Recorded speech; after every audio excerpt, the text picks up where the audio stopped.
today, so I was trying to get it done for you guys. So we're ready to start. All right. It is 1:39 on February 19th, Thursday, February 19th. This is the Crime Victims Committee meeting, and it is, I guess I already said 1:39, so can we take roll, please? Yes. Chief Stahl? Here. Roxanne Ferguson? Present. Rachel Mitchell? I'm sorry, I have a tiny cold. Oh, it's okay. Rachel Mitchell? Sean Cox, present for Rachel Mitchell. Mina Mendez? Good afternoon, Gretchen McClellan Singh for Ms. Mendez. Chief Riley? Present. Attorney General Mays? Amy Box for the Attorney General. And Judge Burns. Here. Thank you, and we have a quorum. Thank you, ma'am. It's good to see everybody smiling on this day. So if you should have received in your packet, the agenda packet, the minutes from the November 6th meeting. If you have reviewed it and you agree with everything in it, I'll entertain a motion to accept the minutes. If not, if there's any changes, please bring them to our attention now. I'll make a motion to... Oh, go ahead. Feel free. I'll second. Roxanne got it, and then seconded by Sean. Thank you. It's been moved and seconded to accept the minutes as written. Is there any further discussion? Hearing and seeing none, all in favor signify by saying aye. Aye. Aye. All opposed, nay. Chair votes aye. Motion passes. We're on to item number 3, which is Crime Victim Compensation Program Funding Supplement. On to you, Dorinda. Yes, so each year our staff work with the county programs to track the victim compensation benefit expenditures, to identify the county programs that are in danger of using all of the funds that ACJC awarded them before the end of their grant period. Because we use a calculation that considers the average of the county's prior 3 years of victim compensation benefit expenditures, their population, and a share of crime when determining their annual victim compensation benefit award, this is sometimes not enough to pay for all of the expenses that are being presented to them in a year. So in order to optimize the amount available for victim compensation benefits, staff reviews the expenditures for these categories and identify patterns and trends in usage that are impacting the reimbursement requests. And in this grant cycle, the county programs, 3 county programs are currently on track to use all of the benefit funds available to them before the end of the grant cycle. And several counties do not anticipate running out of victim compensation funds, but utilizing their full grant. And there are 2 counties who indicated that they are going to have an excess of funds that would not be used this current grant cycle. ACJC staff reviewed the source of the victim compensation dollars allocated to these 2 counties and determined that the funds could be reallocated from Maricopa County to the 3 counties who needed additional funding to ensure that they are not having to access other sources to pay for victim compensation benefit reimbursements. And so if you look at table VS1 of the agenda, you will see there that we are looking at adding additional funds to Coconino, to La Paz, and to Pinal counties, and reallocating a portion of Maricopa's funds in order to do that. This was done with discussion, in conjunction with discussion with all of these counties about this, and Maricopa County's victim compensation staff person indicated that they would be amenable to that. And with that, I'm open for questions. Committee members, any questions? I'm just going to add one comment that I think I add every single time we go through this, which is I, for one, am extremely impressed with how well all of you county attorneys work together to make things happen the way it needs to happen. Seems like there's no egos whatsoever when it comes to you guys. It's whatever your fellow county attorneys need, and you impress the crap out of me. So thank you so much for being willing to do this. And seeing no further questions, I will entertain a motion to accept the staff's recommendation. I'll make a motion. I move, that's Gretchen. Oh. I move that the Crime Victim Committee recommend to the Commission the funds for the current FY26 be allocated to operational units in accordance with Table VS1 of the agenda. Thank you, Gretchen. I'll second. I'll second. Amy got the second, so good. It's been moved and seconded. Is there any further discussion? Seeing and hearing none, all in favor of the motion signify by saying aye. Aye. All opposed, nay. Chair votes aye. The motion passes. Thank you again very much. We are on to item 4, Crime Victim Services Budget Update. All right, so I wanted to go over some information. I just need to change my Zoom on here so I can read it a little easier.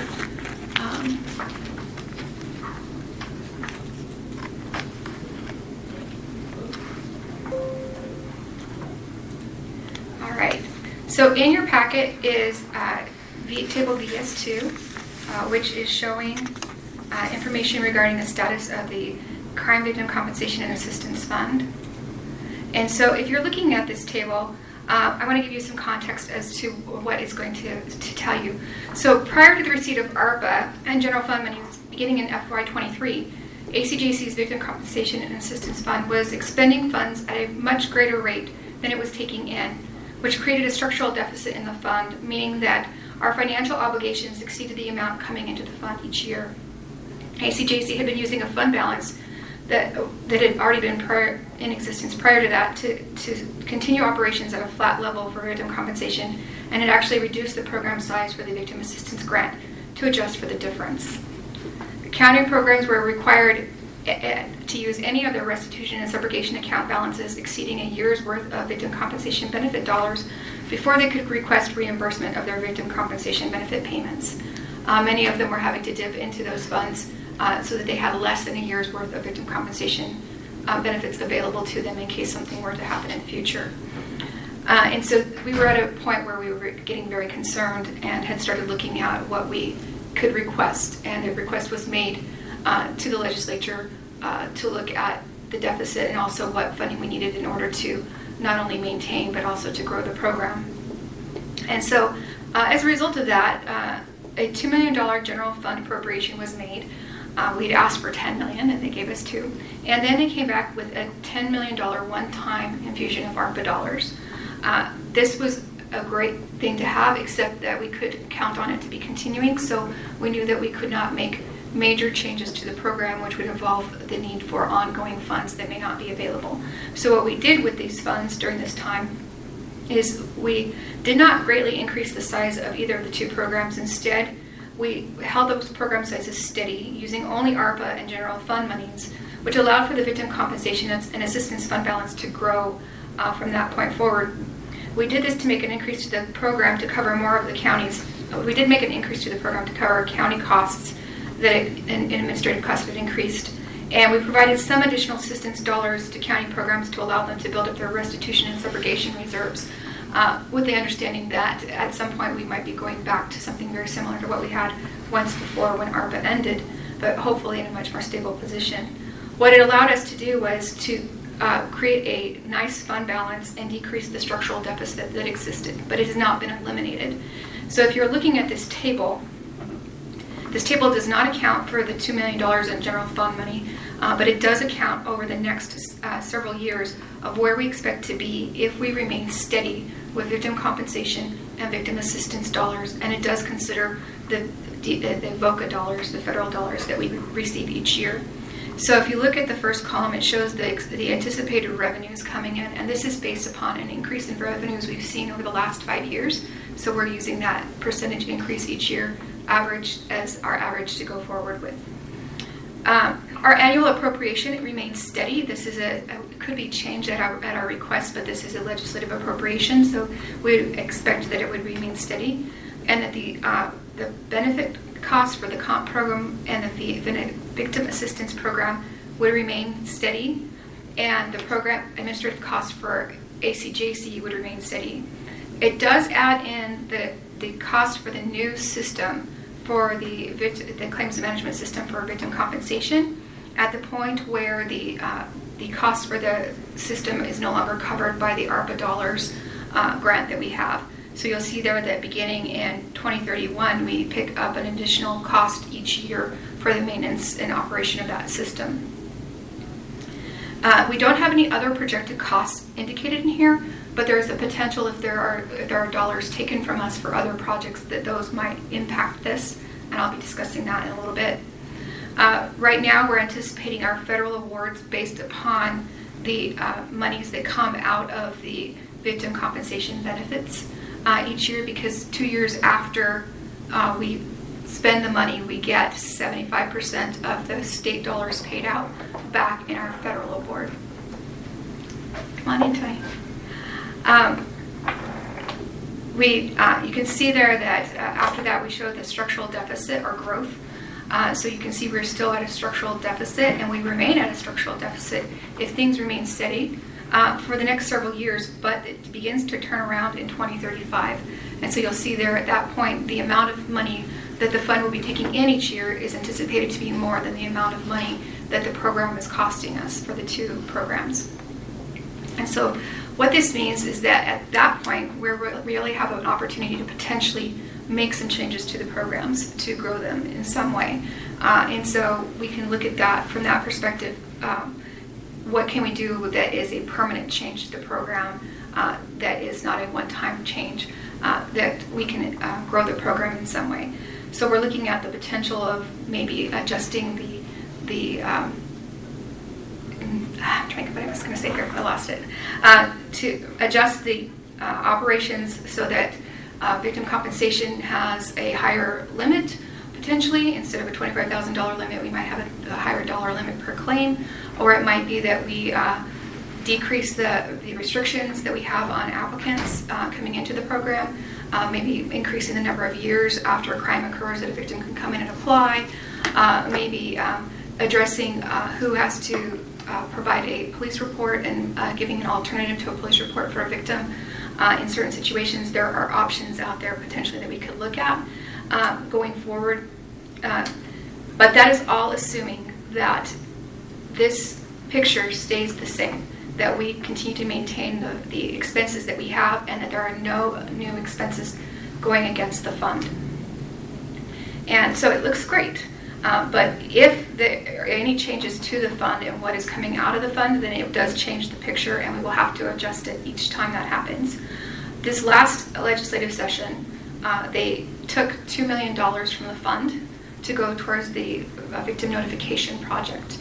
It was a one-time expense, but during this current legislative session, there is a bill being run that takes out $8.2 million of general fund money right now is what the request is, but there is the potential that if there is not enough money in the budget for it to come from general fund, they may be looking to our fund for a portion, if not all of those dollars. So we are watching that closely. In addition, we found out today that there is another bill being run that will take approximately, is it $100,000, Tony? Yeah. $100,000 from the fund. And so I'm doing some research. Actually, Tony and Molly are doing the research. They're going to give it to me today so that I can give you the information on that bill so that we can watch what is happening with it. $100,000 is not a huge expense. The fund balance can definitely absorb that dollar amount. It will make that little line where we go from being a negative to a positive change slightly, depending upon, it might change it by a year.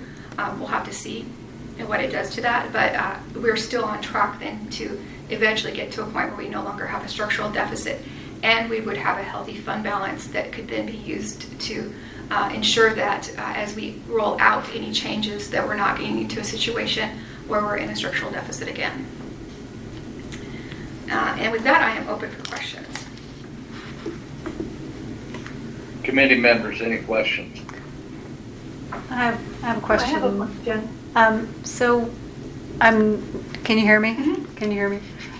It's Michelle Burns. I'm new to the committee, so Okay. this is a little Greek to me. But I did have a question. So at the beginning, you talked about the $2 million, which had been appropriated, and then the additional 10 that was a one-time is that reflected in this chart, or is this It is. the per year? It is not. We do not put the $2 million in general funds in because those are per year. We are not guaranteed that $2 million year over year, so we've not accounted for that when we're making our projections.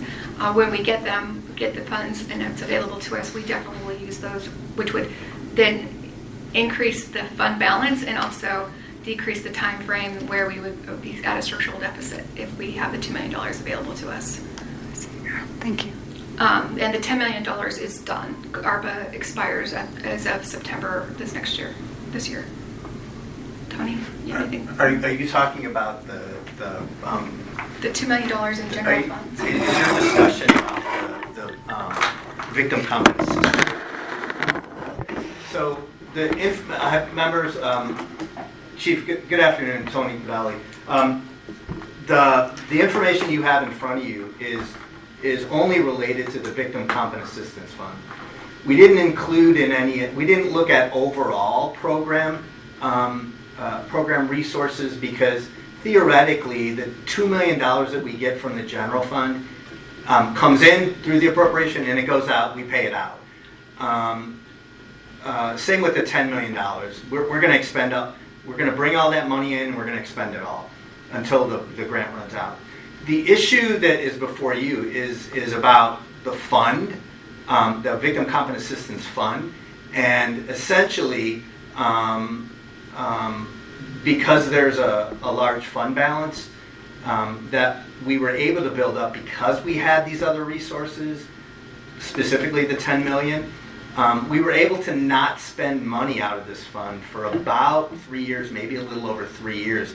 That's how we build up this $11.9 million fund balance. I think we're in a fiscal environment now where, because general fund money is going to be tough to come by, that balance is attractive. And what we're seeing now is the potential for the legislature to appropriate money out of that fund balance to fund these other projects that they want funded. They floated around the $8.2 million to come out of Victim Compensation Assistance Fund, although the bill includes general fund right now. The folks that are representing those vendors have talked about the Victim Compensation Assistance Fund. My guess is that either through an amendment when that bill is heard in appropriations or through the budget process that none of us will see until the finished product. That money, if it stays on the books, is going to move over to the Victim Compensation Assistance Fund. But what we're also seeing is this bill by Representative Gress that Dorinda is alluding to. It's money that would go to the Department of Ed to fund, I think it's a sexual abuse pilot program. It's about $100,000. While that amount isn't scary, the fund could take on that amount, I think, just fine and not affect the program really at all. It's the tactic that's more concerning. We're scrambling now and trying to find, are there other projects that are proposed that are using the Victim Compensation Assistance Fund? It feels sort of like this is the slush fund because it built up a big enough fund balance. But there was a strategy behind building up the fund balance that because the fund moved from, Victim Compensation Assistance Fund moved from CJEF to its own assessment in 2019, the revenue calculations were not that good when they moved that money over and set that $9 assessment. And what we had hoped is if we could delay spending money out of that fund, will the revenue ramp up? That was the gamble back in 2022 that we started to build this plan. Well, here we are in 2026. I can tell you it has worked. Over the last, since 2019 to 2025, that fund has grown annually at an average of 2.8%. That's really good because it was losing money before. So that equates to about $93,000 a year that it's growing year on top of year. We had a plan in place that would build up that fund balance, have revenue eventually catch up to the appropriation limit, which has been for a number of years about $4.2 million.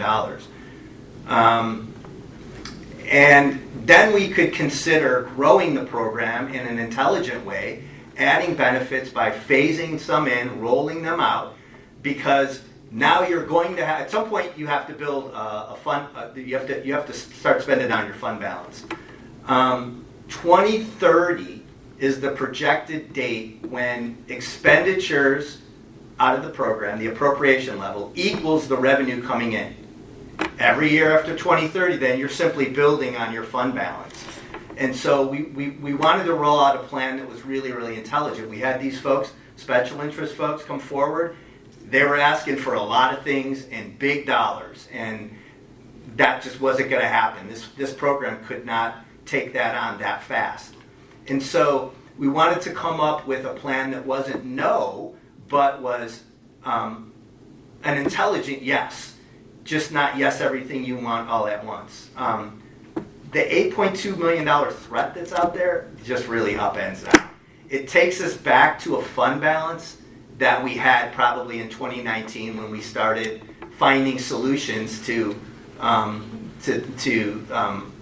the revenue problem this program had historically had. And so it kind of resets us. But the challenge here is this all that's out there? Are these the only threats to this fund source that's out there? Probably not. The legislature, when it runs these money bills, it's not like they do them and it's very coordinated. It's disparate. I'm sure Representative Gress has no idea yet what may be proposed out of the Senate bill that is trying to fund this $8.2 million and vice versa. And so how much of this is happening, we don't know. They just get a report that has the fund balance on there. And they see a big number and everybody gets excited and they want to spend money. And so we're trying to stay out ahead of this and trying to figure out a way to message the challenges to this fund. If everybody is going to come to this fund and want a piece of it, at some point you begin to cut into the comp benefits that we're providing folks or the victim assistance grant that is helping provide services. At some point, if they keep doing this, they're going to cut into that. We just don't know to what degree. So it's fluid. Every day we talk about this and try and track down what's going on. But this is a big concern. It's a little disheartening because it deals with crime victims. And because we worked so hard to come up with a fiscal plan that I thought was pretty rock solid, it was going to work, that we could respond and better align with victim needs, maybe not all at once, but eventually we would get there. I have a question. Yeah, Ms. Cox. Thank you. First of all, there are not enough funds out there for crime victims, and so I think it's tragic when there are other interests that cut into this funding. The second thing is, I did have a question about the system, the software system, and I wanted to know, are you still looking for alternative revenue sources to fund it that may then allow for more funding for crime victims? Yes. So we have found one alternative that we were awarded, but it's only for a 3-year period.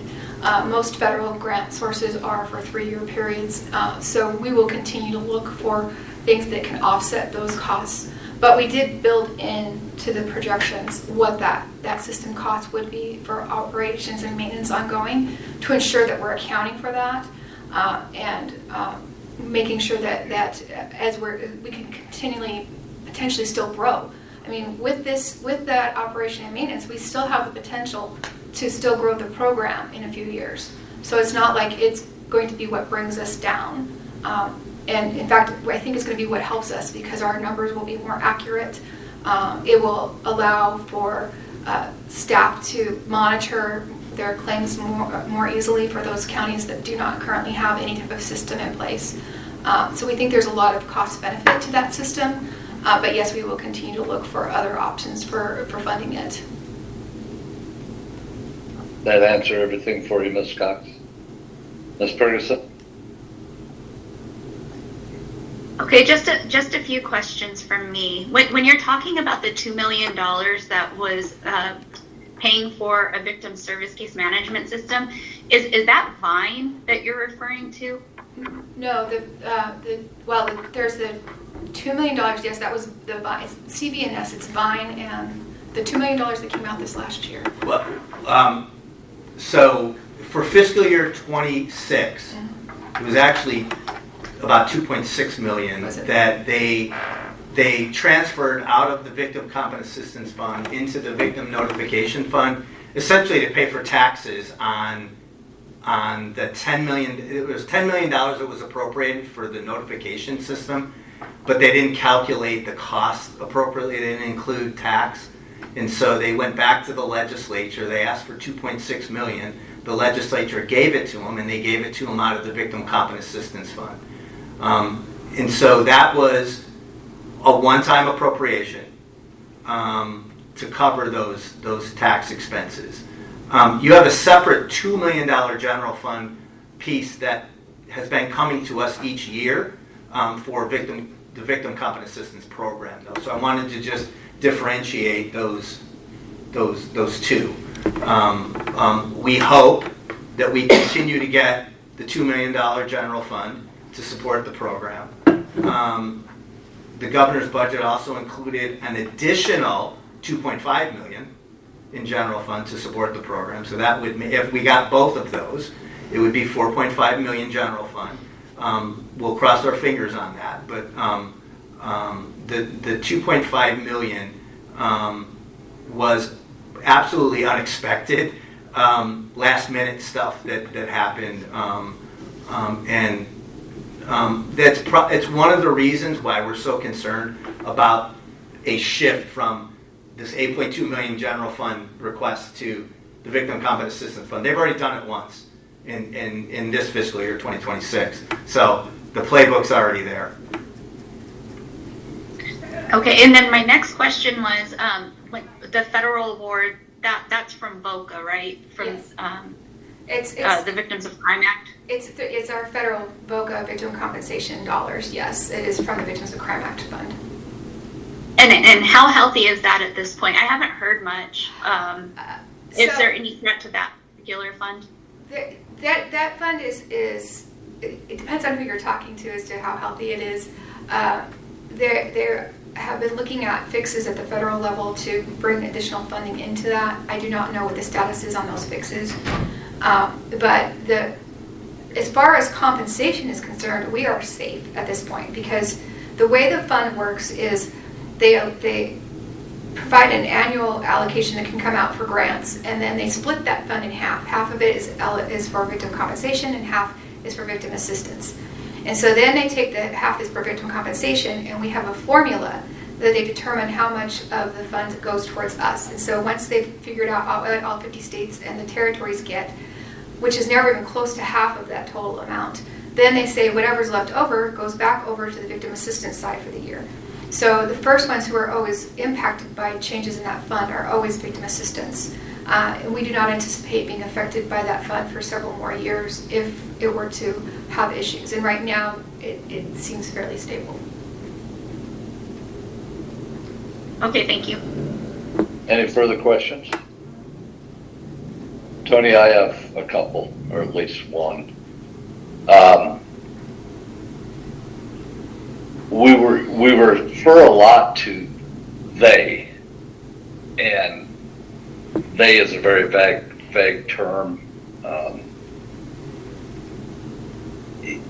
Why again is our message for victim compensation not being taken seriously enough by they?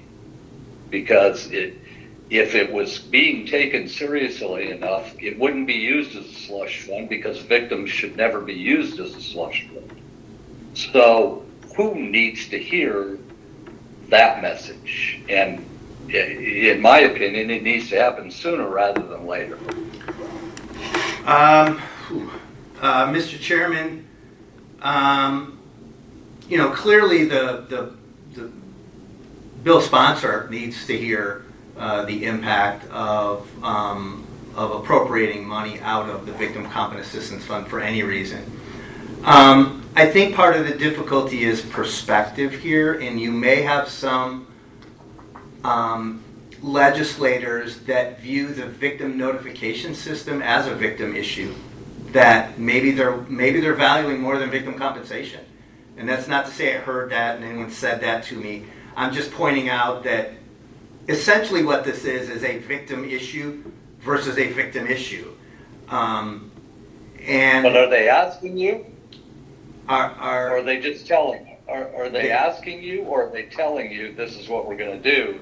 Because what's the sense of having a committee like this that determines what's best and where the money goes and being used the best if they're going to make that determination all by themselves and being swayed by a vendor?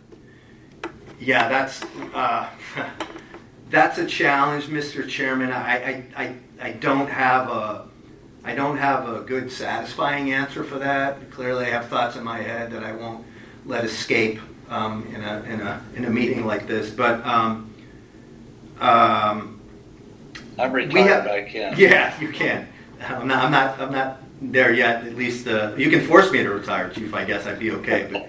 But no one is asking us at ACJC the impact of transferring any money anywhere. That's frustrating. I have a fiscal. How do we fix that? How do we fix that? Mr. Chairman, we're doing what we can now, which is in a short time here, you will see a fiscal impact statement come out that says, look, we're aware that you're asking for 8.2 million general fund. We're also aware this could shift over to the Victim Competent Assistance Fund. And if it does, here is the impact. It's about a 3-page impact statement that really talks about if you do X, here's likely what Y is going to be. It would be nice to have those conversations beforehand with legislators, but we're not having them. They control that, whether they want to have those conversations with us. They're going to get information that articulates the impact of a decision that shifts to the Victim Competent Assistance Fund. What they do with it, I don't know. Strategically, we're assessing who to send that to and when to send that. You can't send it too early because it gets lost in the shuffle. You can't send it too late, clearly. So we're trying to find that sweet spot. That's going to be coming up here pretty soon, though. I think legislative and executive committee members are going to hear about this tomorrow. And I think that the full commission will get that impact statement shortly thereafter. We have that discussion with the legislative and executive committee. And then we're going to start sending it out to stakeholders. It is not a lobbying document. We're not asking anybody to do anything. We're just saying if you do X, Y will happen. But I think beyond that, you mentioned a significant challenge that we have as state agencies, and that is, the connectivity and the exposure that lobbyists have. This is not a bill that was run by state agencies that got together and decided that this system needs to be implemented and developed a long-term funding plan for it. That's likely what state agencies or county and state and municipal agencies would have done. That does not exist. There is no long-term plan for this system. I don't know what they're going to ask for next year or the year after or the year after. We're spending about $400,000 a month that comes out of that $10 million to fund this project. I don't know what we're getting for that. I'm not criticizing the need for victim notification. I'm simply saying this was a system that was agreed to by the Department of Administration Procurement. They signed the contract and they put us on the hook to manage this project and the deliverables and pay the bills. I didn't sign anything. The former director didn't sign anything that hooked us on this project. It is a vendor bill. and the vendor is controlling what's going to happen. And I don't know what the solution is to that. Well, I'm gonna recommend a couple solutions, because ACJC as a committee or as a commission cannot lobby. But I see faces of people here who represent entities who have lobbyists. And I highly recommend that you talk to those lobbyists and let them know the fiscal picture, the true fiscal picture, so that they can talk to their legislators about the dangers they're about to enact on victims. I think, Violence Against Women lobbying group is a very powerful lobbying group, and all of you in here have lobbyists who connect with them on a regular basis. So, Mr. Chairman? I probably shouldn't say that in this audience, but the message is being dominated by one side right now, and the true picture is not being told. Mr. Chairman, I think your approach is exactly correct. Our job as staff is not to lobby. Our job as staff is to communicate information and help inform policy. And we're going to do that, and we're going to do it well. When you see this fiscal impact, you'll get the message real quick. That's what we're doing. I think one problem we have messaging is short term. You can take the $8.2 million and this program is not going to fold up. It'll last a few years. The problem is long term. The long term impact of doing this. It's not free. It has ripple effects. And that is sort of counterintuitive to how the legislature looks at budgeting. They look at budgeting short term. Let's take care of fiscal year 27. We'll worry about fiscal year 28 at the end of fiscal year 27. I think that's the real problem here. We don't think in those terms. We think longevity. We think legacy. We think long-term funding plans. That's not what the legislature does when they budget. And so I'm not quite sure how to emphasize that to policymakers in a really effective way. They just don't often live in that world. Again, I'm not quite sure it's your job or ACJC staff's job as a commission to do that, since we're not supposed to be in the lobbying business anyway. We present facts, and that's what we present. But again, we're connected. All of you are connected with powerful lobbying groups who will be directly and indirectly affected should this happen. And they need to know that. They need to not be blindsided by the vendors and the legislators who support these vendors on short victories. Victims are in it for the long haul. There is no shortage of victims in this world. So if they're not going to have an ongoing plan for ongoing victims, we need to make that message clear and connect with our lobbying groups to make them aware that they're the ones that are being put in danger, not us. We just direct the money whatever money we get, we direct it the way the legislator tells us to do. Am I wrong in that statement, Tony?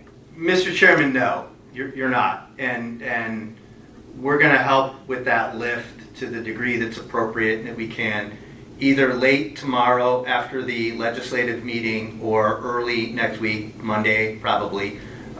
You will all get, as members of this committee, you will all get that fiscal impact statement coming your way, as will every other committee and every other commission member that we think is appropriate to send it to. Those will be the first that receive it. We're your staff, and you will get the first eyes on it. And then we are going to be aggressive in who we send that statement to. We'll send it far and wide, as many people as we can. From there, the explanation should be easy if you use that impact statement and talk off that impact statement. Sorry to be on my high horse, but thank you for listening to me. Any other comments or questions by anyone? Thank you for the explanation. Once again, we're going back to gloom and doom of 2003. We had no money then. All right, on to, if that's all you have on item 4, Dorinda? Yes, that was all I had on item 4. Okay, item 5, it's Crime Victim Services Program updates. All right, so I only have 2 program updates to give you. The first is the Victim Assistance Grant application closed on February 13th. We're currently working on assigning the applications to the reviewers, and the review process actually starts tomorrow. We anticipate that we have 3 weeks, 4 weeks, 3 weeks for reviewers to review. So at the meeting we will have in April, we will have a recommendation for funding for victim assistance for FY27 for you.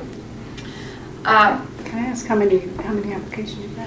We received 36 applications this year, so it's in line with what we've received in prior years. This last year we were able to go above and beyond our average $750,000 in funding because we had additional ARPA dollars that needed to be expended. So we expect that we're going to have to hold that 750 as a true cap this year and not go beyond that. So there is a potential that we will be funding fewer projects than we have in this current cycle. We don't yet know. I haven't looked at all of the dollars yet to see who's asking for what. But we've asked the projects to cap their requests at $75,000 per project, which would allow for 10 projects. So we'll see what we get and go through that exercise over the next few weeks as we get the scoring done. The victim compensation application will be going out next week. This is for a non-competitive grant for victim compensation. All they are being asked to do is to provide the actual costs of their administrative costs for victim compensation for the year, so that we can then determine based upon the funds available for victim administrative costs how much needs to go to each county program. We have not been able to fully fund the administrative costs of every single county program in history. We were able to give them a boost a couple of years ago, but we do not anticipate a boost this year. We anticipate that remaining steady. But when we do the calculation for them, we need to know the amount that they need, because we do not go above that amount. So if their county program is eligible for more, they're only going to get their request if they need less.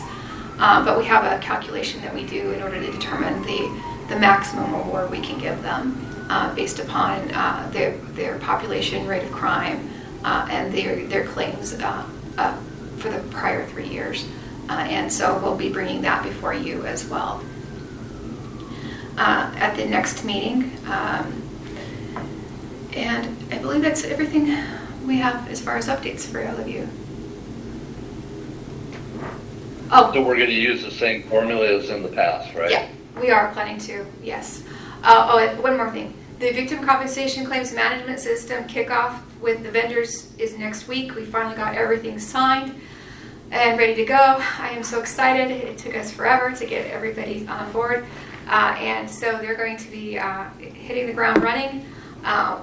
We anticipate that the process will be completed by the second week in September, 2 weeks before the money runs out.